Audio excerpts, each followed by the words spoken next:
Hi kids, ಇವತ್ತು ನಮ್ದು ಸ್ಟೋರಿದು title the cobra and the ants. ಶುರು ಮಾಡೋಣ. A cobra once lived in a small hole. As he grew bigger, he started eating eggs, frogs, lizards and rabbits. He was very proud of his strength and venom. ಒಂದು ಹಾವಿರುತ್ತೆ, ಅದು ಒಂದು ಚಿಕ್ಕ ಹೋಲಲ್ಲಿ ಇರುತ್ತೆ. ಅದು ದೊಡ್ಡದಾಗ್ತಾ ಬಂದಾಗ ಅದು ಎಗ್ಸ್ನ ತಿನ್ನೋದು ಸ್ಟಾರ್ಟ್ ಮಾಡುತ್ತೆ, ಫ್ರಾಗ್ಸ್ ತಿನ್ನುತ್ತೆ, ಲಿಸರ್ನ ತಿನ್ನುತ್ತೆ, ರ್ಯಾಬಿಟ್ಸ್ ಎಲ್ಲ ತಿನ್ನೋಕೆ ಸ್ಟಾರ್ಟ್ ಮಾಡುತ್ತೆ. ಅದಕ್ಕೆ ತುಂಬ ಹೆಮ್ಮೆ ಇರುತ್ತೆ ಅದ್ರ ಶಕ್ತಿ ಮೇಲೆ ಮತ್ತು ಅದರದ್ದು ವಿಷದ ಮೇಲೆ. The cobra grew longer and fatter and did not fit in the small hole anymore. He decided to find a new home for himself. He came across a giant tree and chose it as his new home. ಅದು ಹಾವು ದೊಡ್ಡದಾಗ್ತಾ ಬರುತ್ತೆ ಮತ್ತೆ ದಪ್ಪ ಆಗ್ತಾ ಬರುತ್ತೆ. ಆ ಚಿಕ್ಕ hole ಒಳಗಡೆ ಅದು ಫಿಟ್ ಆಗಕ್ಕೆ ಆಗ್ತಿರ್ಲಿಲ್ಲ, ಅದಕ್ಕೆ ಹೋಗಕ್ಕೆ ಆಗ್ತಿರ್ಲಿಲ್ಲ. ಅದಕ್ಕೆ ಅದು ಏನು ಡಿಸೈಡ್ ಮಾಡುತ್ತೆ, ನನಗೆ ಬೇರೆ ಹೊಸ ಮನೆ ಹುಡುಕ್ಬೇಕು ಅಂತ ಡಿಸೈಡ್ ಮಾಡುತ್ತೆ.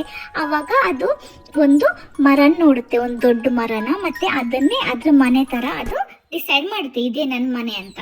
The cobra saw an anthill near the tree and thought, such an ugly anthill in front of my home. I will demolish it first. ಅದು ಹಾವು ಒಂದು ಏನು ಮಾಡುತ್ತೆ ನೋಡುತ್ತೆ, ಆ್ಯಂಟ್ಸ್ ಅದು ಮನೆ ನೋಡುತ್ತೆ ಅದ್ರದ್ದು ಟ್ರೀ ಮುಂದೆ. ಅದು ಅನ್ಕೊಡುತ್ತೆ, ಇಷ್ಟು ಚೆನ್ನಾಗಿಲ್ಲದೆ ಇರೋದು ಆ್ಯಂಟದ ಮನೆ ನನ್ನ ಮನೆ ಮುಂದೆ ಇದೆಯಾ, ನಾನು ಇದನ್ನು ಡೆಮಾಲಿಷ್ ಮಾಡ್ತೀನಿ ಅಂತ ಹೇಳುತ್ತೆ. He approached the anthill and hissed at the ants, leave immediately or I will kill each one of you. ಅದು ಆ್ಯಂಟ್ಸ್ ಮನೆ ಹತ್ರ ಬಂದು ಹೇಳುತ್ತೆ, ಇವಾಗಲೇ ಮನೇನ ಬಿಡಿ, ಓಕೆ, ಇಲ್ಲಾಂದ್ರೆ ನಾನು ಒಬ್ಬೊಬ್ಬರನ್ನ ಸಾಯಿಸ್ತೀನಿ ಅಂತ ಹೇಳುತ್ತೆ. The threat angered the ants. Soon thousands of ants came out of the anthill and climbed onto his body. ಅದಕ್ಕೆ ಹೇಳುತ್ತಲ್ಲ, ನೀವು ಇವಾಗಲೇ ಮನೆಯೆಲ್ಲ ಬಿಟ್ಟು ಹೋಗಿ ಅಂತ ಹೇಳಿದಕ್ಕೆ ಆ್ಯಂಟ್ಸಿಗೆ ತುಂಬ ಸಿಟ್ಟು ಬರುತ್ತೆ.